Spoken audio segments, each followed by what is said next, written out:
I risultati della 13ª giornata di Eccellenza Sicilia Girone A.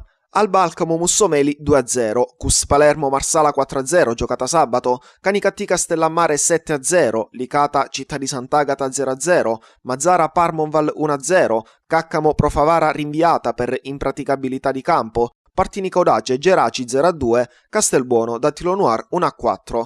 La classifica. Apre Canicattì con 32 punti, Licata 31, Città di Sant'Agata 27, Mazzara 25, Dattilo Noir 23, Parmonval, Alba Alcamo e Geraci 21, Mussomeli, Cus Palermo e Marsala 14, Castellammare 12 e una partita in meno, Partinico Audace 9, Profavara 9 punti e una partita in meno, Caccamo 7 e una partita in meno, Castelbuono 2 punti e una partita in meno.